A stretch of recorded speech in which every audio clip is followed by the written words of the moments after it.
Bonjour.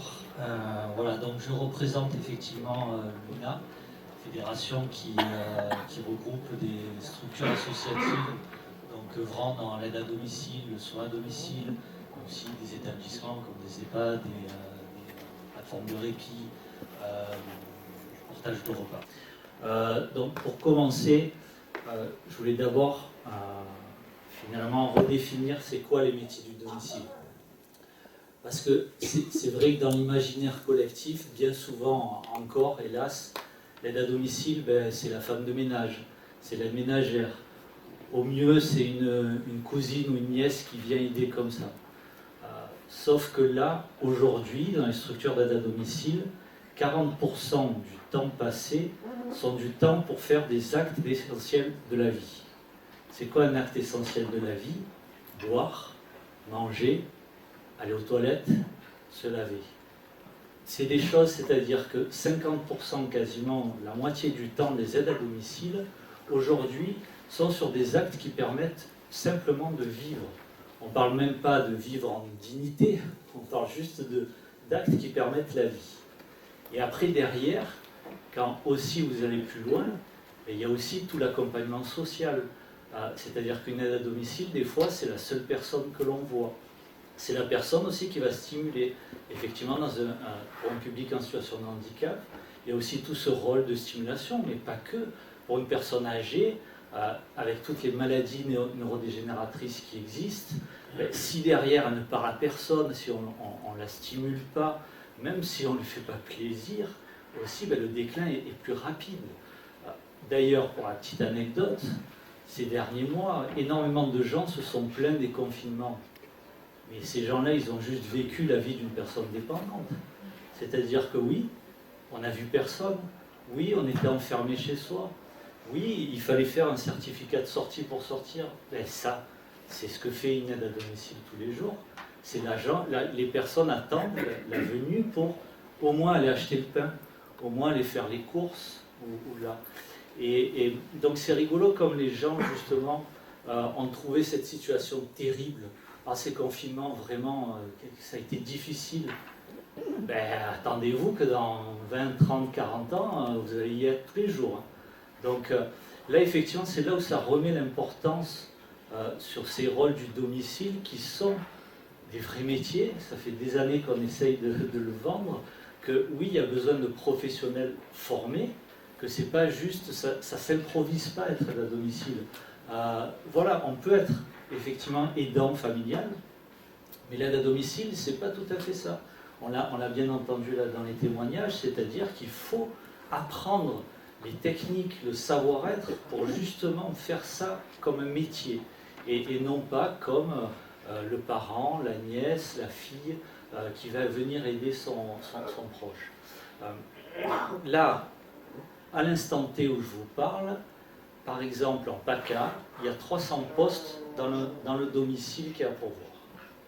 Et dedans, vous avez des aides à domicile qualifiées, alors aussi des non qualifiés, parce qu'il y a effectivement des situations qui sont moins graves, qu'on peut intervenir avec un peu moins de qualification, mais aussi des infirmières, des aides-soignantes, des responsables de secteur.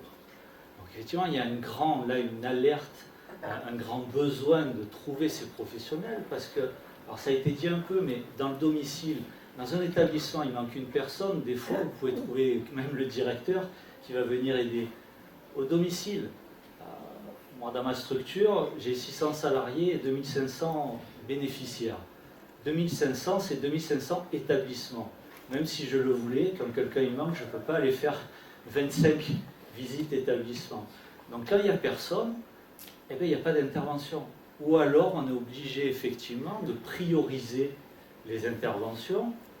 Et là c'est au dépend, effectivement c'est les actes essentiels qui vont reprendre le pas, mais au dépend de tout ce qui est dans la dignité. Oui, avoir un logement propre, ça fait partie de la dignité. Oui, de pouvoir aller juste faire un tour d'un quart d'heure dehors, c'est aussi être digne, et ne serait-ce que de parler à des gens, oui, c'est être digne. C'est tous ces moments-là que, si on n'a plus de personnel, c'est ces moments-là qui passent à la trappe. Et ça, on voit effectivement que ça, on l'a vu avec le Covid puissance 10, c'est-à-dire que le déclin du public accompagné, il est brutal. Là, on commence à en voir vraiment, c'est-à-dire que oui, alors, il est brutal aussi envers les équipes, parce que quand les gens ne sont pas aidés, ils se retournent vers les équipes en disant « mais finalement, qu'est-ce que vous faites? Pourquoi vous n'arrivez pas à trouver des gens ?» On n'arrive pas à trouver des gens parce que bon, déjà le métier n'est pas facile, et puis il y a la revalorisation salariale. Nous, alors jusqu'à peu, donc je vais modérer mon propos, mais jusqu'à peu, pendant 14 ans, vous étiez à domicile, vous étiez au SMIC. Donc, génial, la projection, ça donne vraiment envie de se lever le matin, de se dire, moi pendant 15 ans, je vais être au SMIC, pour, en plus, un métier qui est physiquement et psychologiquement n'est pas facile. Donc là, alors, contrairement à mes confrères, on a eu une revalorisation salariale au 1er octobre. 1er octobre, une revalorisation de 16%. Alors déjà, quand on dit revalorisation de 16%, bon, ça fait ressentir quand même que ça ne sentait pas bon avant. Hein. C'est-à-dire qu'une augmentation telle, c'est que vraiment, pendant des années, il n'y avait rien eu. Donc il y a ça. Bon, hélas, nos institutions, nos financeurs ne l'ont pas pris en compte. Encore. C'est-à-dire que ce sont les structures qui, là, depuis le 1er octobre, payent 16% de plus les salaires, mais aujourd'hui, c'est sur les fonds propres des associations.